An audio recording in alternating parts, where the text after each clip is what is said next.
no me caí, no me pasó nada, y al contrario, tuve pues este contacto con la naturaleza, este poder, además yo moverme por mi propio medio, ¿no? Pedaleando, pues no tenía práctica y no tenía condición. Así he hecho la mayoría de los viajes, a pesar de lo que piensa mucha gente que tienes que entrenar muchísimo, yo normalmente entreno muy poco y más bien es en el viaje que hago la condición. Y ahí había montañas pues bastante empinadas y pues tuve que subir una montaña 10 kilómetros empujando la bicicleta porque no podía pedalear, ¿no? Por ejemplo. Y después de ese viaje, pues yo regresé a México a vivir y tuve la oportunidad de ir a Canadá, entonces hice un segundo viaje desde Toronto a las cataratas del Niágara, que también fue un viaje corto, ya tenía un poquito más de experiencia, en ese caso hay una ruta exclusiva para las bicicletas, entonces fue muy bonito porque iba relajado, que ese es un tema muy importante de la bicicleta, buscar caminos alternos, porque si vas por una carretera donde pasan trailers y pasan camiones y vas por un acotamiento, puede ser una experiencia un poco estresante, ¿no? Pero en este caso fue otra experiencia muy buena. De nuevo, pues pasé por muchos lugares donde habían plantaciones y pues olor a pasto recién cortado y este tipo de interacción igual con los locales, durmiendo en los hoteles también de paso. Y llegué a las cataratas del Niágara después de 3 días y de nuevo pues dije, aquí hay algo para seguir buscando, ¿no? Hay una experiencia para seguir intentando. Y conocí a una pareja de canadienses que viven en Oaxaca, que en ese entonces, por ahí el 2008, hacían tours por Yucatán. Entonces, yo no, en ese entonces no los conocía, tenía una página en Facebook y dije, pues ya tengo el equipo, pues me voy a aventar. Entonces, contacté con ellos, me fui a Mérida y este fue un viaje de 21 días, que fue en ese entonces el viaje más largo que hice. ¿De dónde a Y dónde? pues ellos, ¿De dónde a dónde? Salimos de Mérida, ellos llegaron a San Cristóbal de las Casas, yo tuve que regresar un poco antes, pero me quedé en un pueblito cercano antes de subir la montaña. Fueron 21 días donde recorrimos pues, Yucatán, la ruta PUC, pues pasamos por Tabasco, por las zonas donde se vende chocolate y pues por toda la zona de pantanos. Y ahí la experiencia fue interesante porque yo llegué con una bicicleta y regresé con otra completamente diferente porque en el viaje tuve que cambiar el cuadro, las llantas, todo, porque mi bicicleta era así como, así muy amateur, ¿no? Y el guía que se llama Basil, que sigue siendo muy buen amigo mío, pues me ayudó con la mecánica, pues se me ponchaba cada rato porque pues llevaba más peso el que debía, no llevaba las llantas adecuadas, llevaba unas llantas de bici de montaña. Y con él fui aprendiendo un poquito. Él me fue mostrando como algunos tips. Fue muy paciente conmigo porque yo era del grupo el que menos experiencia tenía. Había unos ciclistas super pro y yo pues nada, ¿no? Pero ese viaje me enseñó un poco la técnica, un poco pues cómo te debes hidratar en el viaje. Por ejemplo, ellos echaban suero en el agua, le ponían un poco de miel, pues aprendí eso, ¿no? Es muy importante mantenerte hidratado, sobre todo si estás en un lugar donde hay temperaturas de, pues puede ser 35 grados, ¿no? Con mucha humedad. Y eso es muy importante saber que tienes que pues, ir comiendo quizá un poco de fruta en el viaje, te tienes que ir hidratando, tienes que pues, parar, descansar. Igual si viajas muchos días, cada cierto tiempo pues paras un día y descansas porque pues, las piernas también te agotas físicamente. Pues había días de 120 kilómetros. Entonces, y vas aprendiendo en el camino cómo ir haciendo las cosas. Y después me lancé a Tailandia, que ese fue un proyecto que armé, pues estuve como soñando con eso mucho tiempo, ahorré, renuncié a mi trabajo y me fui a Tailandia. ¿Cuánto tiempo fui a hacer Pues fui en total como 2 meses y medio y la mitad lo hice en bicicleta. Ahí hay una historia también de amor paralela. Pues yo me iba ahí 6 meses y terminé regresándome a las 3 semanas de empezar mi ruta en bicicleta y bueno, así es la vida, ¿no? Uno a veces planea y pasan otras cosas, pero ese viaje pues fue también algo que me impactó mucho porque pues es como viajar a otro planeta, ¿no? Viajas a un país donde no conoces la lengua, donde pues más o menos entiendes lo que está pasando y pues un día dormí en un monasterio con unos monjes porque se hizo de noche y no encontré dónde dormir, pues terminé pues medio mal hablando, o sea, tratando de comunicarme con ellos, pero fue una experiencia extraordinaria. Mucho calor, mucha humedad de nuevo, pero pues iba parando en sitios religiosos, en contacto con el mundo budista, con los monjes, y esa fue una experiencia muy diferente. Y de nuevo, lo más curioso es que en ninguno de los viajes que he hecho, pues nunca me he caído en la bicicleta. Sí me caí en el parque de mi casa. Un día saliendo a andar con la bicicleta, me puso un perrito y tuve que frenar y me dio un golpazo, ¿no? Esa es la ironía de la vida. O sea, a veces, que es lo que hablo un poco en el libro, uno tiene mucho miedo y la gente me pregunta siempre que, pues si no me da miedo, que es muy peligroso, que me van a asaltar. Y lo que me doy cuenta es que, pues, el riesgo de andar en bicicleta en carretera a veces es incluso menor que en la ciudad, porque hay pues, menos autos, generalmente pues, hay menos tráfico, ¿sabes? Hay menos motocicletas que se te cruzan. Entonces puede ser una experiencia pues que te ayuda a vencer estos... El miedo es una cosa que está en la cabeza de la gente, ¿no? Y no es necesariamente lo que ocurre cuando uno viaja. El miedo es lo que tiene la gente cuando está en casa y le hablan de algo y le dicen, no, cuidado. Pues, imagínate, yo crucé todo Centroamérica en este último viaje, que ahora les voy a contar un poquito más. Pues crucé desde México, pues crucé todo México hacia el sur, todo Guatemala, Honduras, Nicaragua, y pues finalmente pasé por El Salvador un pedacito, y pues todo Costa Rica. Y pues no me pasó nada tampoco. No solamente no me pasó nada, sino que la gente fue muy amable, me abrieron las puertas, me ayudaron muchísimo en un montón de cosas.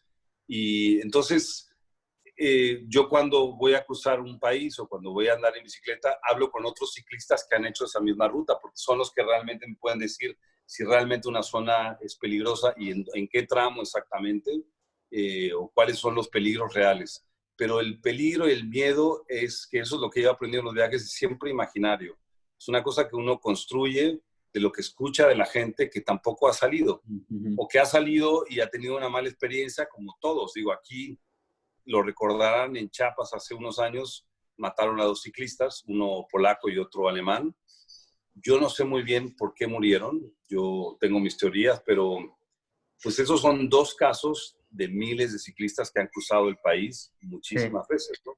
Y lo que te encuentras cuando vas por el país es gente que te ofrece su casa, que te ofrece una comida, un plato de comida caliente. Eso es con lo que te encuentras realmente, ¿no? Y el último viaje que hice, que fue, pues, digamos, el reto mayor, es que es el contenido que hay en el libro. Este viaje comencé en la Ciudad de México el 2 de octubre del año pasado y terminé en Sierpe 3 meses después.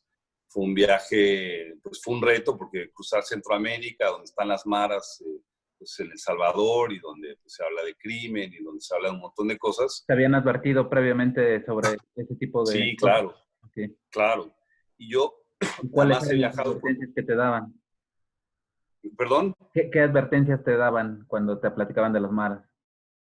Pues me decían que, claro, que habían bandas muy peligrosas, que pues habían grupos de crimen organizado, que pues, los turistas son un objetivo, que tuviera mucho cuidado, o directamente me decían, no vayas, ¿no? No viajes. Okay. Y hay una anécdota curiosa. Yo hice un primer intento de llegar de la Ciudad de México a la playa, a Mazunte, y cuando hice el viaje, salí de la Ciudad de México, eso fue hace unos 4 años. Llegué a Miahuatlán, y Miahuatlán es la base para empezar a cruzar la montaña. Okay. Y empezó a llover, yo no estaba con muy buena condición, y casi al principio de la subida me topé con un señor que vivía por ahí, y me dijo, no, acaban de matar a un ciclista hace 3 días. Y yo le creí la historia, le creí el cuento. Creo que no fue cierto porque nunca lo comprobé en ningún lado, y me regresé. Dije, algo no me dio buena espina, me ganó un poco el temor y me regresé. Entonces, en este viaje hice el mismo recorrido. Bueno, lo hice, en este caso no lo hice por la carretera de Puebla, sino que entré por Cuernavaca, por Cuautla, por Acatlán de Osorio, por esa zona, y era un reto para mí poder cruzar esa montaña. Entonces, cuando estaba en la base, yo dije, no tengo otra alternativa que cruzar, ¿no? Porque además, pues mi destino estaba mucho más lejos. y lo logré. Y en realidad que, pues ese fue uno de los trayectos más deslumbrantes con los que me encontré. Cruzar hacia la playa desde Miahuatlán en bicicleta es un lujo, es uno de los trayectos más bonitos que yo hice. En Pues por carretera supuesto no, también. es muy bonito y pues pasas por San José del Pacífico y bueno, ahí descubrí que está todo este tema de los hongos y que pues viajan muchos turistas, yo no, pues yo me seguí de largo y tuve una experiencia que fue la más, digamos, complicada del viaje porque se me ponchó bajando la carretera, pues me faltaba como unas 3 horas para llegar, se me ponchó la llanta, traté de repararla, se me volvió a ponchar y así me fui bajando y en vez de quedarme en el poblado que estaba cerca, decidí seguir y en algún momento ya no pude arreglar la llanta y me tuve que quedar a dormir al lado de la carretera en un cuartito que encontré sin techo. Cuando entré había una araña así tremenda ahí del lado izquierdo y yo no podía armar la casa porque no la había armado antes y el piso era de cemento y esa casa, viste que hay casas de campaña que funcionan solamente en tierra, ¿no? Uh-huh. Y dije, ni modo, pues aquí me voy a tener que quedar y aquí no hay de otra. Entonces, mal armé la casa de campaña y a la hora empezó a llover. Empezó a caer la lluvia y yo pues usé la casa de campaña para medio taparme. Había dejado las alforjas, que son estas maletas que uno lleva de viaje, Uh-huh. y empezó a llover y empezó a llover y no dejó de llover hasta el día siguiente. Y pues yo me quedé ahí sin poder hacer nada porque cuando uno carga una bicicleta llevas 50, 60 kilos de peso, ¿no? Pues para un viaje largo llevas de todo, llevas cosas para reparar la bicicleta, llevas casa de campaña, sleeping, ropa, cosas para cocinar, llevas un montón de cosas, entonces no la podía dejar ahí. Me quedé ahí en esa cabañita mojándome completamente y en algún momento escuché dos voces de dos tipos que estaban allá afuera. En medio de la noche, en un lugar donde dicen que asaltan muchísimo, ¿no? Uh-huh. Y yo dije, no, ya aquí, ya fue. Ya fue. Van a acercar, me van a ver, me van a asaltar. Y fue un momento de mucho temor porque pues, yo estaba indefenso, ¿no? Pero luego pensé, pues igual ellos tienen más miedo que yo, ¿no? Si ven o sea, imagínate que de la nada sale un tipo ahí en medio de la noche, vestido ahí de amarillo, y pues habían parado a orinar y se fueron. Y se fueron y no pasó nadie más. Y yo amanecí a eso, no dormí nada, y a las 7 de la mañana seguía lloviendo, se me habían mojado los tenis, tenía un iPad, se me mojó todo también, y en un momento dado pasó un suru, y yo le hice señas así desesperado, yo creo que notó mi desesperación, se paró, pasó un poquito de largo, pero después se fue frenando, se hizo en reversa, le dije, ayúdame por favor, se me ponchó la llanta, le expliqué la situación y traía un rack. Entonces yo subí la bicicleta en el rack, subí No, todo mojado y venía así, sí, totalmente empapado y era un saxofonista que iba a ensayar a Pochutla. Entonces me llevó mi Salvador, sigo agradecido con él, me llevó a Pochutla, me acompañó, me dejó en una tienda de bicicletas, me arreglaron la bicicleta, final feliz. Ese fue el peor día del viaje, de 3 meses de viaje. Okay. Y lo demás en realidad no tuve en realidad ningún contratiempo, o sea, más allá de que se te poncha la llanta, cuando uno viaja con mucho equipo, pues es normal que siempre en la carretera hay pequeñas cositas que no se ven, que entran en la bicicleta, se te poncha la llanta, pues te paras y la arreglas, ¿no? Y a veces puede ser un lugar medio complicado, pero pues ya cuando con cierta experiencia aprendes a arreglarla y pues ya sigues tu camino, ¿no? Es más o menos eso. Y pues sí, me llegué hasta Sierpe en diciembre. Costa Rica fue un descubrimiento para mí, porque yo había estado por trabajo, he viajado a Centroamérica, pero en realidad los viajes de trabajo son siempre en ciudades, pues vas a hacer tu trabajo y te vas, ¿no? Sí, no, San Costa José Rica fue nada que ver con el resto del país. San José del Pacífico. Uh-huh. Sí. No, San José es una... ¿te refieres a Costa Rica o te refieres a...? A la ciudad de San José, Costa Rica. Sí, Nada sí, que sí, ver con el exacto. resto del país. No. No, eso es un infierno de tráfico peor que los peores momentos de la Ciudad de México, ¿no? Que era cuando antes del doble hoy no circula. No, Costa Rica ellos implementaron leyes en los 70, me parece, para prohibir la construcción en las playas de cualquier... y del lado, digamos, del Caribe sí hay construcciones, pero del lado del Pacífico, pues te encuentras playas donde no hay nada más que la gente que va, que lleva todo, llevan las bocinas, llevan para cocinar, llevan todo ahí un artificio de cosas, pero no hay, pues no hay construcciones. Entonces es realmente una experiencia de nuevo con la naturaleza, ¿no? Y Costa Rica es todo así, es como un gran parque en Centroamérica, muy diferente de los demás países que, bueno, han sido asolados por guerras y por guerrillas y por estas cosas y problemas políticos, y Costa Rica se ha mantenido un poco al margen. Entonces, la foto de la portada la tomé en Bahía Ballena, que es una playa donde se refleja en el atardecer pues las nubes en la arena y genera esta cosa de espejo, de efecto espejo, muy bonito. Y sí, pues terminé el viaje queriendo seguir, porque yo quería seguir hasta Ushuaia, ese era un sueño que tenía, pero lo tuve que posponer por temas laborales, etcétera, ¿no? Eh, entonces, sí. Sí, ese es un chico que, bueno, ahí se está viendo algunas fotos del que tomé en el viaje. Hay cosas graciosas como esa. Eso es en Nicaragua. Ahí fue que me encontré con Ewan McGregor. Bueno, ahí estamos haciendo Ahorita un nos poco cuentas de esa la... anécdota. ¿Eh? Ahorita nos cuentas esa anécdota. Sí, claro, claro, claro. Guatemala, Salvador, esta fue la entrada al Salvador, como vean, nada prometedora. Eso no me acuerdo. Eso fue creo que fue en Guatemala. Eso fue la frontera, llegando a la frontera con Guatemala. Chiapas, yo por ahí en Chiapas, Puerto Arista. Una familia que me acogió, fantástica. San José del Pacífico. Ahí, ese fue el día maldito. Sí, eso fue subiendo la sierra. Esa es la bici. Y ahora les cuento, para los que tengan curiosidad de saber cómo se arma una bicicleta y pues, qué es lo que hay que llevar, lo ideal para llevar, con mucho gusto les puedo contar. Es el ¿Cómo marcador fue de tu primera kilometraje. bicicleta a la que llevaste a este viaje? ¿Qué diferencias hubo entre la primera que hiciste tú de Argentina con esta? Un montón. Bueno, la que yo llevé a Argentina la compré en una tienda de bicicletas y era más bien una bicicleta con suspensión de montaña. Okay. Entonces, las llantas, que después se las cambié, son llantas para montaña, son más gruesas y pues no están hechas para pista, ¿no?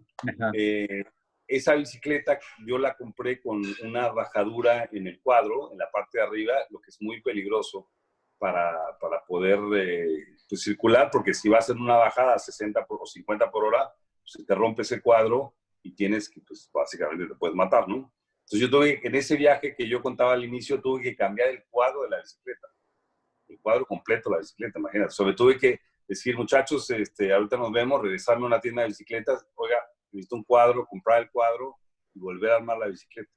Entonces, esa bicicleta estaba hecha para montaña con suspensión. La suspensión no se recomienda para hacer viajes largos porque pues hace la bicicleta más pesada y pues cuando uno anda en pista, que es el cicloturismo, se hace básicamente siguiendo pues las carreteras, ¿no? Lo que está pavimentado.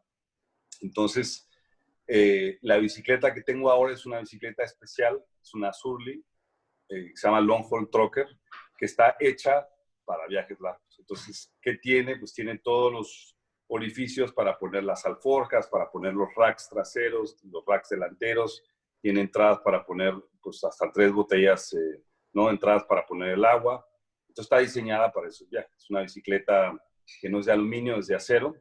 Y entonces, pues está pensada, hay una gama muy amplia de oferta de bicicletas, de todos los precios, pero esta yo la compré en el 2000, habrá sido 2010 más o menos, y la sigo usando. Entonces, pues yo básicamente lo que hago es que pues la mando a arreglar, le hago un servicio general, cuando me voy de viaje la dejo así como nuevita y pues armo todo. Pero esta bicicleta te permite poner todo eso para poner, como ven en esa foto que pasaste hace un ratito, se ponen las alforjas atrás, las alforjas adelante, que tienen que ser impermeables de preferencia, y ahí pones todas tus cosas, ¿no? Todo lo que quieras. Como ven, yo viajo con muchas cosas, ese es un mal que no he podido remediar. Hay gente que viaja con muy poquito, pero yo llevo cosas para cocinar, tengo una hornilla, por ejemplo. Okay. Tengo una cafetera incluso que me regaló una amiga en uno de los viajes, y pues uno va preparado justo para todo, ¿no? Si te quedas en medio de la nada, pues tienes que tener agua, tienes que tener comida, tienes que poder calentar la comida, tienes que poder reparar las llantas, tienes que poder cambiar, pues, es un rayo si se te rompe. Entonces, el cicloturismo está pensado como una manera de viajar autosuficiente, ¿no? Entonces, se hace así. En Costa Rica me encontré con un grupo de ciclistas que venían desde Alaska, me parece, y ellos contrataron un viaje que pagaron $24,000 para ir hasta Panamá. Gente de 50 años para arriba, pero venían con 3 camiones, uno llevaba la comida, otro llevaba las mochilas, otro iba en avanzada, pues dormían en hoteles muy cómodos, tenían un chef que les cocinaba, un médico, Okay. fantástico, ¿no? Así, pues da gusto viajar, ¿no? Pero yo prefiero la experiencia de viajar solo porque implica un reto también, porque viajar también tiene otro sentido más allá de conocer. El viaje te cambia, el viaje te hace pensar en muchas cosas y pasan cosas muy catárticas. Cuando uno va subiendo una montaña de 30, 40 kilómetros con un sol de plomo y hay 35 grados y estás quemado y por ahí deshidratado, pues también salen otras cosas, ¿no? Y uno empieza a pensar en su vida y también empiezas a pensar en tu familia y pues, a veces uno se puede echar a llorar en medio del camino porque hay algo que recordaste, que te emocionó. Entonces, eso es el viaje también, es un viaje al interior también. Muy importante, yo creo, porque cuando uno viaja no es cómodo. No, uno no viaja para estar como el que va a un hotel y se acuesta y lee su libro y se acuesta al sol y todo fantástico y luego desayuna, come y cena en el mismo hotel y por ahí no conoció mucho. Hay muchas formas de hacer turismo, pero esta es una forma es un reto y es una cosa que te lleva al límite de ti mismo, a tu límite físico y entonces te enfrenta con pues, tus demonios también y te hace pensar en un montón de cosas, te enfrenta con la muerte y para mí creo que es una cosa que nuestra cultura está olvidada, hecha a un lado, pero cuando tú viajas también sabes que pues, te pueden atropellar, ¿no? O sea, y estás muy consciente de eso. Cuando vences ese miedo, pues resulta que te pasan cosas increíbles y que descubriste cosas, que hiciste amigos que conservas toda tu vida, que haces lazos con gente que te demuestra, pues, el lado humano que tiene el 99% de las personas. Entonces, te muestra eso. Cuando tú te atreves, recibes un regalo a cambio que es ese, ¿no? La gente, la humanidad, la generosidad y el autoconocimiento, que creo que es muy importante. Perdón si hablo mucho, a veces yo soy así. No, pues perfecto. Jochi, si quieres hacemos una pausa para contestar algunas de las preguntas que nos están Claro, enviando y con ahorita mucho gusto. continuamos con, Claro que sí. con tus anécdotas. Por ejemplo, nos pregunta María Dolores Ortiz. Bueno, nos preguntaba qué tipo era la primera bicicleta, lo que te pregunté hace unos minutos, y si la escogiste porque alguien te la recomendó o porque fue por gusto. ¿La primera o la La segunda? primera. La primera en realidad que yo llegué a una tienda de bicicletas y escogí la que más me gustó, Okay. sin ningún conocimiento de nada. La segunda ya sí sabía mucho más, ¿no? Ya tenía más conocimiento. ¿Cuál es la bicicleta que tú recomendarías ahorita que ya tienes más conocimiento? Mira, yo compré la Surly, que es una bicicleta que creo que no se consigue todavía en México, en Estados Unidos sí se vende, y la compré porque mis guías de aquel viaje del 2008 eran guías muy experimentados, llevaban creo que 10 años en ese entonces haciendo tours, y yo le dije, pues miré su bicicleta y les hice un montón de preguntas, y yo dije, no, pues si ellos la usan y han hecho viajes, pues esta debe ser buena, ¿no? Okay. Entonces investigué y me ha resultado una súper bicicleta. No es una bicicleta, por ejemplo, no tiene suspensión, es bastante ligera, creo que tiene 21 velocidades, pero es una bicicleta que dura y que sobre todo aguanta en los viajes, que eso es muy importante. Aguanta el peso el propio y el de las alforjas. Okay. Entonces, esa es una. Hay una gama muy amplia de bicis, pero si tú me preguntas a mí, yo recomiendo la Surle. Ahora, yo hacía esa misma pregunta hace muchos años, entonces yo decía, no, pues, ¿qué será mejor llevar esto o lo otro? Y le preguntaba a un cuate que había hecho viajes en bicicleta, y él me contó una anécdota muy linda que me gustó. Me dijo, mira, yo cuando me casé, usé un chaleco que me quedaba chico, y entonces todo el relajo del casamiento, no sé qué, me puse un chaleco y resulta que no me había dado cuenta que me quedaba chico, pero igual me casé, ¿no? Entonces, como diciendo, si haces un primer viaje, no importa la bicicleta con que lo hagas. Haz el viaje. Esa es mi recomendación.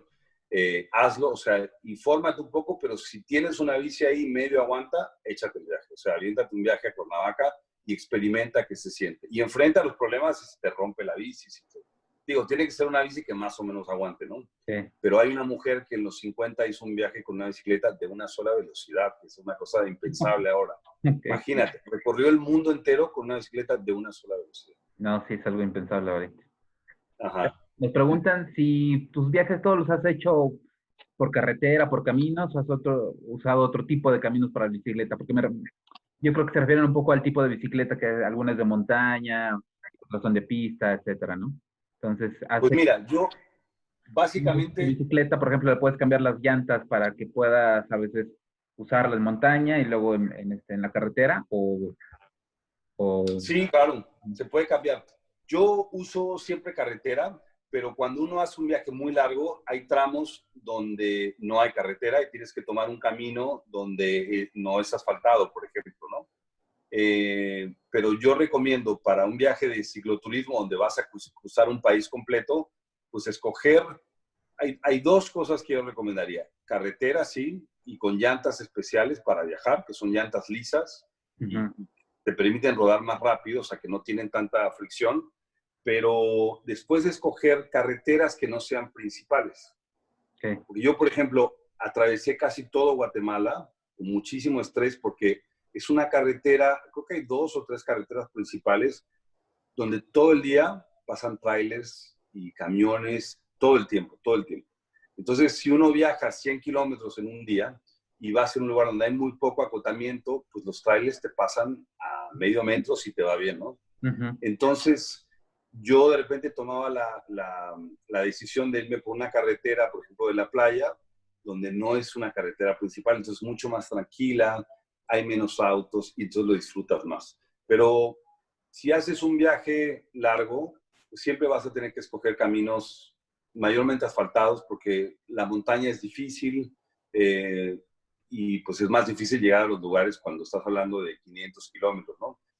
Pongo, por ejemplo, Oaxaca, son 500 kilómetros. Pues hay 2 maneras de hacerlo y las 2 son por carretera. Entonces, puedes escoger montaña, pero yo no lo sugiero. Para hacer cicloturismo, ¿no? Okay. Mejor autopista, sí. Muy bien. Si nos puedes dar costos de bicicletas, como la que traes, más o menos cuánto cuesta, una para empezar, ¿qué recomiendas la inversión inicial para comprarse una bicicleta? Mira, la que yo compré costó $900. Okay. Un precio, está pues, bastante bien, sí. Sí. No es tanto. Esa misma bici, yo la compré hace 10 años, debe valer ahora, no mucho más, unos $1,100. Estamos hablando de 20,000 pesos, un poquito más. Y luego hay un rango bicicleta que muy... cuestan más que la bici que compraste, coche. ¿Cómo? Hay estuches de bicicleta que cuestan más de lo Mira, que... Mira. Pero es una super bici, ¿no? Luego hay unas bicis que te pueden costar, no sé, 30,000 pesos. Para empezar, puedes empezar por una bici de 8,000 o 10,000 pesos, tranquilamente.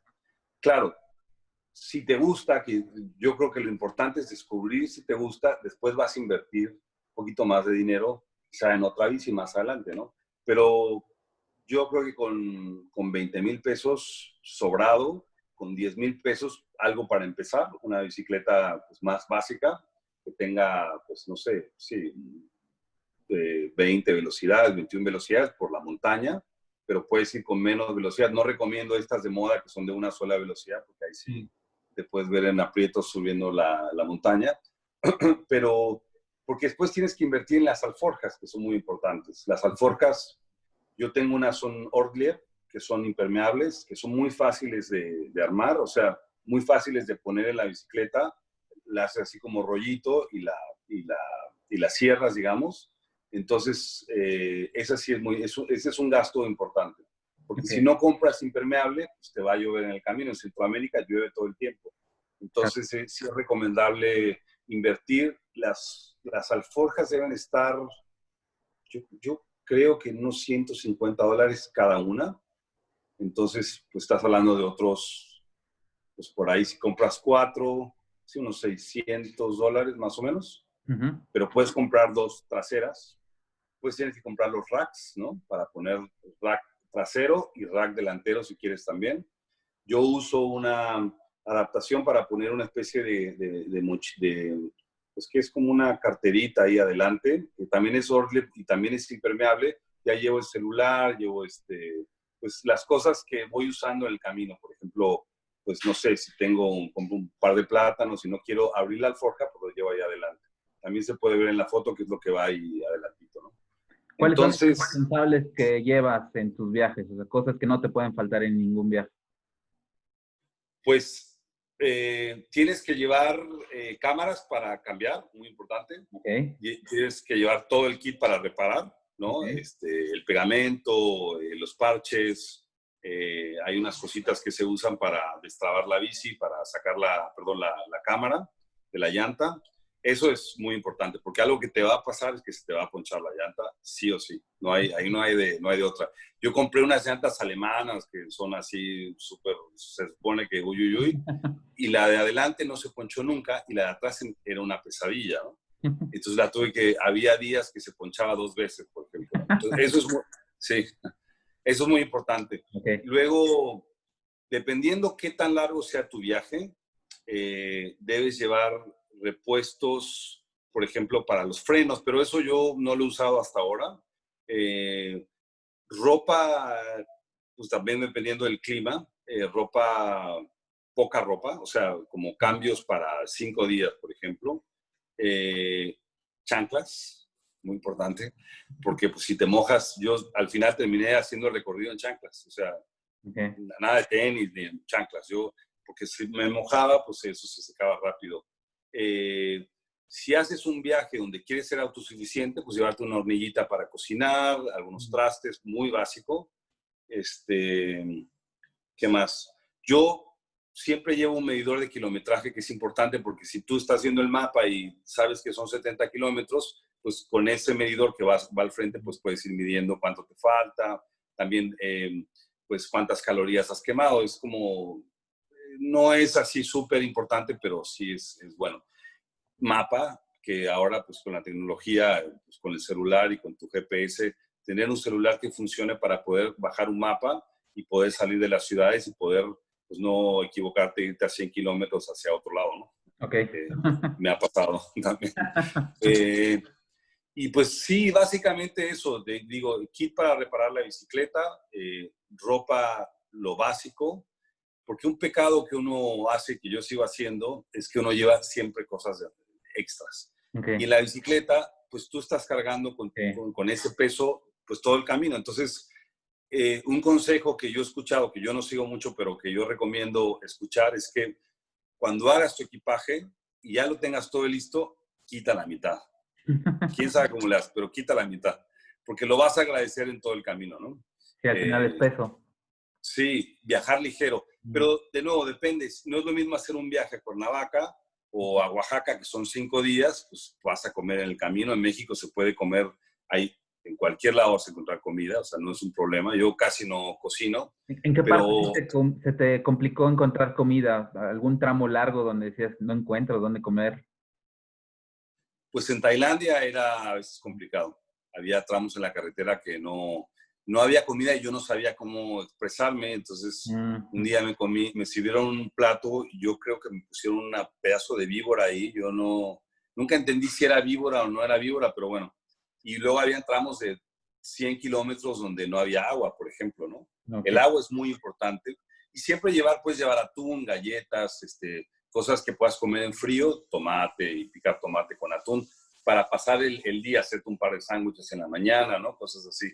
Ir preparado como por si te toca eso, pero conocer la ruta y preguntar es muy importante antes de salir.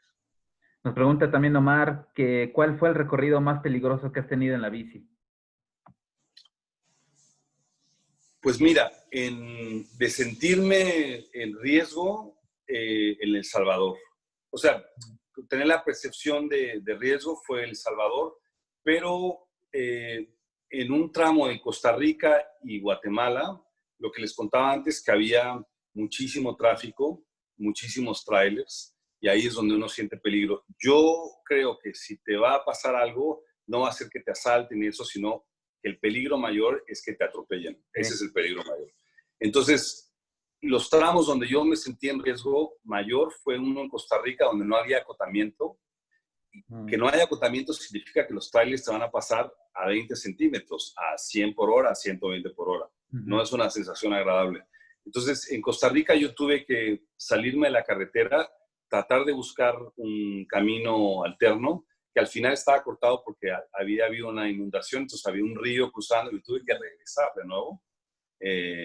Pero ese fue el tramo donde yo me sentí más en riesgo. Nunca me sentí realmente en riesgo por la gente, por sentirme amenazado por la gente, sino por las carreteras sin acotamiento. Costa Rica y Guatemala, Guatemala es muy bravo, ¿eh? Los camiones se te echan. Oaxaca también. En Oaxaca los camiones son bravos. No les gusta que estés en los caminos. Entonces sí, hay que tener cuidado.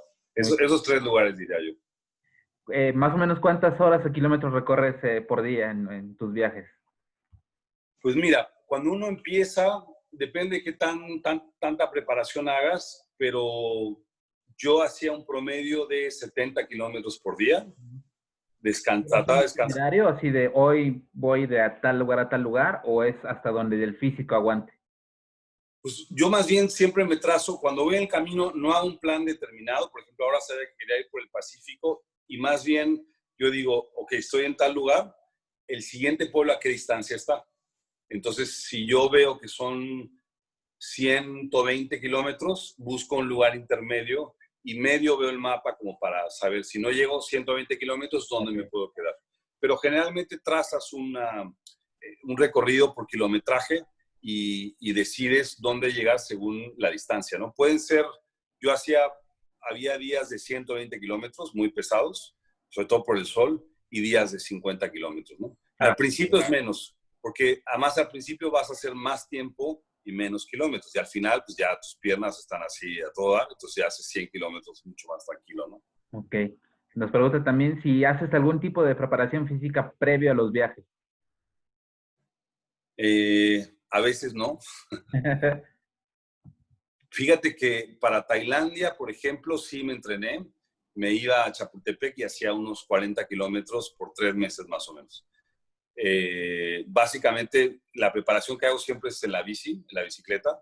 No, pues puedes meterte a un gimnasio y poder entrenar un poco, pero lo que necesitas que esté bien fortalecido es las piernas, por supuesto, el abdomen. Y entonces ese es el entrenamiento que hago. Pero a veces me he ido sin entrenar. Okay. Y mucha gente dice, no, pero ¿cómo es posible? Cuando haces un viaje muy largo, al mes ya vas a estar con una condición súper buena, aunque salgas sin condición. Pero sí se sufre mucho al principio si no entrenas un poquito, ¿no? Entonces, yo diría que lo mejor que puedes hacer es andar en bici pues, 10, 20 kilómetros por día, ¿no? Previo. Rocío Jazmín Suárez dice, bueno, te manda saludos, dice que también es ciclista de Saludos. ruta y de montaña, pero que aún no se anima a hacer cicloturismo. ¿Qué le dirías para que ya se anime a hacer su primer viaje? Pues eso, anímate, decídelo. La diferencia entre soñar y hacer algo real es ponerle una fecha. No tengas miedo, no te va a pasar nada, la vas a pasar muy bien. Ponte una meta intermedia, por ejemplo, Oaxaca, ¿no? Ponle una fecha, planéalo, ve qué necesitas y hazlo. Entre menos pienses, mejor. Así que te va a ir muy bien y va a ser una experiencia muy linda. Anímate a hacerlo poniéndole una fecha. Ese es mi consejo. También nos preguntan si alguna vez has cortado algún viaje, ya sea parcial o totalmente. Si alguna enfermedad o algo te ha pasado. Sí, ese primero que les contaba, cuando viajé a yo salí de la Ciudad de México y quería llegar a Mazunte, ese era mi objetivo. Cuando llegué a las faldas de la montaña, en Miahuatlán, me encontré con este señor que me dijo que había matado a un ciclista y yo tuve una reacción muy instintiva, muy como estómago, de decir, no está bien, si mataron a un ciclista yo no conozco la montaña y me regresé. Me arrepentí mucho, ¿eh? Ese fue uno. Y luego yo planeé el viaje al sureste asiático por 6 meses. Ahorré por 1 año, renuncié a mi trabajo y pues me crucé con el amor. Entonces me regresé, sí, sí. Así que de 6 meses se convirtieron en, pues como en 2 meses. Y me regresé. Me arrepentí un poco, pero bueno, así es la vida. Muy bien, Jochi. Por favor, síguenos contando un poco de tus anécdotas del viaje por el Pacífico. Cuéntanos del actor Pues, Ewan McGregor. ¿Cómo lo conociste? ¿En dónde lo conociste? ¿de quién? ¿De Ewan McGregor, el actor? Ah, sí. Fíjate que eso fue muy curioso porque yo soy muy fan de sus viajes en motocicleta. Además de ser actor, que es la faceta que todo el mundo conoce, él y su compañero que sale en la foto también han hecho viajes alrededor del mundo. Uno empezaron en Inglaterra, cruzaron hasta llegar a Nueva York. Pasaron por Rusia, por Mongolia, pues, por supuesto por toda Europa. Y después hicieron otro viaje hacia África, también saliendo de Inglaterra, cruzando en el barco y llegaron hasta Cape Town, ¿no? Entonces yo era muy fan, hace muchos años que lo seguía, había comprado sus DVDs en la época que se vendían los DVDs. Y en la frontera, llegando a la frontera con Honduras, creo que era Nicaragua, Honduras, yo estaba haciendo la fila para mostrar mi pasaporte y que me sellaban y vi al productor, que yo lo conocía por los programas, hablando con un grupo de gente que todos venían con la misma camiseta. Y yo dije, ah, mira, qué chistoso, seguramente han de estar haciendo un programa con otra gente, ¿no?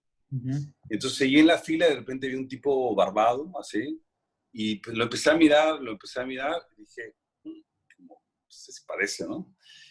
Y al final me fui acercando, lo vi y me di cuenta que era él. Claro, pues ellos viajan con 2 camiones, como 10 personas, traductores, creo que hay uno que lo abanica y todo. Sí, sí, es una cosa así, una producción muy fuerte. Y dije, no, pues lo tengo que ir a saludar. Entonces me acerqué, lo saludé, le dije, conté mi experiencia y pues me saludó pues muy amable, así. Pero fue para mí como que me cargó mucho de energía, ¿no? Porque eso es algo que en los viajes pasa, que ocurren cosas mágicas, que no te esperas, que te sorprenden y que de repente te das cuenta que las cosas se alinean a tu favor, ¿no? Y esa fue una, o sea, dije, pues este es un cuate que yo admiro mucho, no tanto como actor, aunque me gusta como actor, pero admiro mucho su faceta de viajero, ¿no? Porque yo, pues, tengo una parte igual y entonces... Sí, fue un momento de saludarlo, de hablar con él y con el compañero que lo sigue por sus locuras. Le pregunté a dónde iba y me contó que habían salido del sur de Ushuaia y que iban a llegar a Los Ángeles en este viaje, ¿no? Entonces, pues yo me fui todo el camino después, pues yo creo que iba al doble de velocidad que normalmente voy porque iba muy, pues me emocionó ese encuentro, ¿no? Me pareció un encuentro mágico. Ese fue, sí, eso fue, creo que fue en la frontera con Nicaragua, entrando a Honduras. Y bueno, no, anécdotas hay muchísimas. Yo tengo un sueño. Mi sueño es llegar a Ushuaia en bicicleta. Es un sueño que no sé cómo apareció, pero yo desde hace 20 años quiero hacer ese viaje. Y desde aquí, desde la Ciudad de México. Claro, como ya hice el recorrido hasta Costa Rica, pues ya no lo voy a hacer otra vez, entonces saldría desde Colombia hasta Ushuaia. Es mi sueño. Pero no, hombre, anécdotas hay muchísimas. Hay muchas anécdotas. Yo en el libro cuento historias. Yo, pues quise hablar de mí, pero también me parece que cuando uno viaja, pues uno se enriquece con la demás gente, con la bondad y con las historias de la demás gente. Es un poco mi beta periodística de preguntar, ¿no? Y yo empecé a preguntarle a la gente cuál era su sueño. Dije, pues yo viajo por un sueño. Entonces, por ejemplo, en Miahuatlán me encontré con una señora que me contó que pues ese día tenía un puesto donde vendía miel y como artesanías. Y me dijo, pues ni yo ni mi hijo hemos desayunado hoy, ¿no? No nos ha entrado dinero. Y le dije, ¿cuáles? Digo, yo traía algunas cosas, comimos cosas juntos, ahí fruta y cosas que yo traía en el camino. Entonces me contó el sueño de poner un molino que costaba 17,000 pesos y que no había podido comprar porque su hijo se había enfermado y sus ahorros se habían gastado. Y como esas historias, ese viaje, pues, no se concretó. La gente, yo posté la historia en Facebook y la gente empezó a decir, no, yo me coopero, pero al final no se concretó, ¿no? Pero yo me di cuenta del poder que tiene no hablar de uno, sino hablar de los otros, que yo creo que es lo más interesante. El que viaja y habla solamente sobre sí mismo, pues no descubrió nada, porque el viaje se trata de los otros, ¿no? De los demás. Y así me fui encontrando pues, historias también de narcotráfico en el camino, ¿no? Cuando preguntaba el sueño, pues me conté con una familia en Puerto Arista, en Chiapas, que me decían, no, pues nosotros ya estamos cumpliendo nuestro sueño. Dije, vamos a todo dar. Y la señora me dijo, no, pues se sentó en la noche conmigo, me invitaron a quedarme ahí en su palapa. Me dijo, no, pues mi sueño es ir a Turquía, ¿no? Dije, no. Porque ella veía una telenovela de Turquía. Yo le dije, no, pues señora, seguro se va a hacer, pues hay que echarle ganas. Dice, sí, nos vamos en diciembre. Entonces, y claro, ahí había una historia paralela, pues yo no, digo, fue gente muy amable conmigo, pero pues se cruzan otras cosas, ¿no? Ajá. Pues es un lugar donde llegan muchas embarcaciones, y eso. Entonces yo no hice muchas preguntas, agradecí y seguí camino, pero esas historias se cruzaron mucho en el camino. En Costa Rica me quedé en un camping, y pues el que era dueño del camping me contó que vino un mexicano, se hizo muy amigo del mexicano, pues resultó que ponía dinero en camionetas y las mandaba para México. Okay. Cosas así. Yeah. Entonces, el contacto con la gente pues te trae buenas historias, y esas historias que son fuertes, ¿no? En Oaxaca también, ¿dónde fue? Fue en un pueblo cercano, me paré a comer una nieve, ¿no? Pues mucho calor, había una nieve, dije, pues de aquí soy, pedí una nieve. Y entonces el señor que vendía las nieves empezó a contar que, pues empezamos a platicar, ¿no?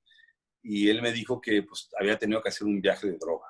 Entonces, y en ese viaje se arriesgó, dijo, pues yo sabía que podía ir a la cárcel, pero pues necesitaba el dinero, pues se hizo el viaje, cruzó no sé a dónde, la frontera, y le dio una lana, y pues con eso se mantuvo, ¿no? Entonces, pues así de la nada la gente te cuenta esas cosas, ¿no? Okay. Y a veces son cosas que, pues sí, dan un poco de, pueden sacar un poco de, ¿no? de onda, pero pues es lo que se vive en el país también, ¿no? Exacto. Entonces, esa es alguna de las anécdotas del ¿Algo viaje. rico que hayas comido en los países de Centroamérica? Uy, ¿Recuerdas hijo, mucho? ¿sabes qué? Es muy curioso, pero en todo Centroamérica, y en Costa Rica hay mucho, pero Guatemala también, se llaman los casados, que Ah, no sé, sí, tú los probaste, sí. que son, en general en Centroamérica lo que hacen es que te sirven arroz siempre, Ujú, pollo o carne, ujú, plátano frito, sí. frijol y queso. Y yo eso era lo que comía todo el viaje, no tuve ningún problema porque pues me gusta mucho el arroz, me gusta mucho el queso, y pues es un plato muy rico. En cada país te lo sirven con variaciones, pero todo Centroamérica en realidad, pues pollo, mucho pollo. Sí. Pero ese platillo me gustó mucho y ya lo extraño un poquito. Un buen plato, el nombre es chistoso, ¿no? Casados, pero un buen Sí, plato de casados, sí, sí, sí. lo probé en Costa Rica y le ponen una salsa un poco dulce que le daba. Ándale, Ajá. Sí, sí, sí, sí. sí, Sí, sí, muy bueno. recomendable, muy bueno. Y sabes que una chica, yo fui a comprar una tarjeta de teléfono en Quepos, que es una playa turística, Ah, pero muy bonita. Y ella, pues como de 20, 21 años, me dijo, no, yo fui a México, pero no tenían casados. Entonces me regresé, porque sí. no había casado, y me dio mucha gracia. Y la gente también luego sale y pues, extraña mucho su comida, ¿no? Ella decidió regresarse porque no habían casado, ¿no? Ok. Así que ese fue el plato que más me gustó. Rocío Jazmín nos pregunta si has trabajado mientras viajas. Fíjate que sí, en este viaje yo tuve mucha suerte porque donde yo trabajo en una agencia de noticias, Ujú. se llama AFP, y entonces yo acumulé vacaciones y días compensatorios, que son días de fines de semana que nos reponen. Entonces, no tuve que trabajar porque tenía mi sueldo todavía, tuve esa suerte. Y lo que sí hacía es que pues yo hago videoperiodismo, yo hago notas para televisión. Y ahora con los celulares pues grabar, yo tengo un micrófono para entrevistar. Entonces, en este viaje, por ejemplo, hice una historia de liberación de tortugas en Monterrico, en Guatemala. Y pues grabé la nota, hice entrevistas, filmé la liberación de las tortugas y mandé la nota. Pero pues no cobré por eso porque pues ya estoy, ¿no? Con un sueldo de eso. Y después en Tailandia traté de hacer, porque ahí sí estaba de freelance, traté de hacer un par de notas, pero no tenía los contactos, entonces no las pude vender. Pero ahí me tocó, por ejemplo, llegar a un lugar de masajes de presas, de mujeres que estaban en prisión, que las sacaban en la mañana, iban al lugar de masaje, hacían los masajes y luego regresaban a la prisión. Entonces me pareció una historia muy buena para contar. La filmé y todo, pero no la pude hacer. Pero de la inquietud de nuestra amiga, que es amiga, ¿verdad? Sí, sí, sí. Que nos pregunta, yo te diría que es muy fácil trabajar viajando. Porque siempre va a haber una oportunidad, siempre va a alguien que necesita que le eches una mano, trabajar en un café o cualquier cosa, depende de lo que hagas, ¿no? Pero cuando uno viaja, así se abren las posibilidades. Porque si uno está buscando trabajo desde su departamento y en internet y eso, pues, o con los amigos va a ser limitado a tu ciudad, pero cuando viajas se abre el mundo. Entonces, hay gente que trabaja en línea y, por ejemplo, da clases de inglés o traduce, ¿no? Entonces, hay gente que vive viajando y trabajando. Entonces, la respuesta, yo particularmente no lo he hecho, pero sé de muchísima gente que lo hace de manera muy, muy fácil, pues, ¿no? Muy bien. María Dolores nos pregunta más o menos el promedio de edad de los ciclistas que te encuentras en los recorridos. Muy buena pregunta, ¿eh? Gracias por la pregunta. Te voy a responder con dos historias. Una chica mexicana que se fue el año pasado con su hijo de 11 años. Ok. Ella tiene 45 más o menos, y el hijo 11 años. Ellos salieron de México y llegaron a Ushuaia en bicicleta. Ok. Y el chico de 11 años. Entonces, y yo he encontrado gente de 60, he leído de gente de 80 que viaja en bicicleta. Entonces yo diría que no hay edad. Era un grupo de personas mayores, las personas que venían de Alaska, era todo un grupo de personas mayores, ¿no? Sí, eran de promedio 50 y la mayoría tenían 60, todos en super forma. Bueno, claro, ya venían en bicicleta, llevaban un par de miles de kilómetros, ¿no? Pero yo te diría que no hay edad, o sea, te puedes encontrar un rango muy variado de gente en bicicleta. No hay una edad que uno diga, no, ya no puedo. En realidad, si se quiere, casi cualquier edad. Incluso con lo que mucha gente consideraría un impedimento. O sea, yo me crucé con gente en silla de ruedas haciendo un viaje como el que yo estaba haciendo, en silla de ruedas. O sea, hay gente que ha viajado pues, que no tiene las dos piernas y se adapta a la bicicleta. O sea, casi que no hay ningún impedimento, algunos habrá, pero para andar en bicicleta. Ni de edad ni de condición física, ¿no? Ok, perfecto. Y sí, además del recorrido de Ushuaia, que nos dices que es como tu sueño hacerlo, ¿algún otro país que te interesaría recorrer en bicicleta? Me encantaría la India, recorrer la India en bicicleta. Sí, me encantaría la India porque me parece que es un país que tiene un montón de cosas para ver, para aprender. Es difícil la carretera porque es complicado, son medio locos los indios para manejar, y manejan en carretera en sentido contrario y todo, como en el sureste asiático. Pero la India es un proyecto que tengo, en algún momento lo haré. No sé cuánto le voy a dedicar, pero vale mucho la pena.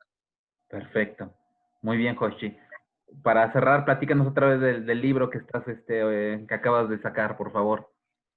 Pues mira, este es un lindo proyecto. Este es un libro que yo imaginé, soñé cuando empecé el viaje. Y yo, como escribo siempre en una libreta y hago crónicas de los viajes, voy escribiendo día a día para no olvidar. Cuando regresé dije, ¿por qué no? Entonces empecé a trabajar. Me llevó más o menos 6 meses. lo hice yo con la ayuda de una editora, yo lo financié y pues es una satisfacción muy grande porque pues de repente lo lee un amigo y me dice, oye, qué padre experiencia, y me habla de un capítulo, igual una cosa que ya medio se me olvidó y eso, y pues es una experiencia linda porque uno lo escribe, queda ahí y ya pues queda flotando. Yo lo escribí para mí, yo lo escribí para mi hijo, tengo un hijo de 15 años, pues que ahora no me pela mucho y que pues por supuesto no le interesa mucho leer el libro, pero lo escribí para que cuando él crezca lea el libro y pues sepa que su papá alguna vez pues fue soñador y pues le gustaba viajar, ¿no? Pero es un sueño hecho realidad, pues es una experiencia aparte. Cuando uno escribe vuelve a releer las cosas, las vuelve a vivir. Hay un escritor polaco que se llama Kapuczynski, que es periodista también, por allá murió, y él decía que un viaje no empieza en el momento que uno viaja, sino que empieza antes, ¿no? Cuando uno empieza a imaginarlo, a soñarlo. Y tampoco termina cuando finaliza el viaje, porque uno sigue recordando y pasando la película. Lo Entonces, revives otra vez cuando lo recuerdas. el libro fue esa experiencia de revivir todo. Y claro, de repente lo abro, me gusta mirarlo y leer alguna parte que no recordaba, acordarme de algún personaje del camino. Entonces es un sueño dentro de un sueño, ¿no? Porque además el libro cuento mis sueños. Yo la libreta lo hago hace muchos años, me levanto y escribo lo que sueño. Entonces en el libro aparece pues mis anécdotas, las de la gente, los sueños de la gente con la que me crucé y mis sueños propios. Son un sueño dentro de un sueño dentro de un sueño. Muy bien. Así que mucho Cuéntanos sueño. otra vez cómo podemos conseguir el libro, por favor, Jochi. Pues mira, por ahora si quieren, no lo estoy todavía vendiendo en ningún lugar físico. Yo pensé dos maneras de venderlo. Una es, me pueden escribir a mi correo que es josorio, el número 63, @hotmail.com. Me piden el libro. Si quieren el libro físico, vale 200 pesos. Si están fuera o dentro del país, eso incluye el envío. Si quieren el libro en PDF, pues vale 50, mucho más barato. Y yo se los mando, pues hacemos el intercambio. Entonces tiene esas dos maneras, ¿no? Y veo que me preguntan por ahí lo de las redes sociales, ¿no? ¿Y cuáles son mis redes sociales? Yo tengo una página que se llama Pedalier, que es donde escribí casi todo lo que está, o muchas de las anécdotas que están en el libro con fotos, y eso está en Facebook. Básicamente ese es el lugar donde pueden encontrar los relatos de bicicleta. Yo creo que está abierto a todos. Entonces, aparece como Jochi 1971 y ahí me pueden ubicar en Facebook y la página se llama Pedalier. Muy bien, Jochi. Pues te agradezco mucho la plática del día de hoy. No, pues muchas gracias a ti, Osvaldo, a toda la gente que se conectó para escuchar. Espero que pues algo se hayan llevado de los cuentos y mi consejo es viajen, como sea. En bici yo lo recomiendo mucho, pero pues cada quien tiene sus tiempos, su estilo, pero viajar nunca hay pierde en un viaje. Exacto. Margarita Ojeda te dice, muchas felicidades por arriesgarte a cumplir tus sueños. Gracias, Margarita. Te mando un saludo. María Dolores dice, viajar es increíble, ahora con tus vivencias y experiencias que has compartido, sé que es otra forma de llevarlos a cabo. Felicidades, muy interesante, atrapas con la plática. Ah, qué bonito, muchas gracias. Un abrazo para ti también de vuelta. Pues muchísimas gracias a todos nuevamente por estar el día de hoy con Viajes 360 en estas webinars que tenemos semanalmente. Próximamente lo estaremos invitando al próximo webinar que vamos a tener, entonces sigan atentos a nuestras redes sociales. Ahorita vamos a poner una lámina con todos nuestros datos de contacto. Jochi, muchísimas gracias nuevamente. No, gracias a ti, un placer compartir contigo y con la gente que nos ve y nos escucha pues esta plática y gracias por invitarme, hombre. Muchas gracias. Muy bien, pues buenas noches a todos y muchas gracias nuevamente. Que tengan gracias, muy buenas noches. Bueno, igual.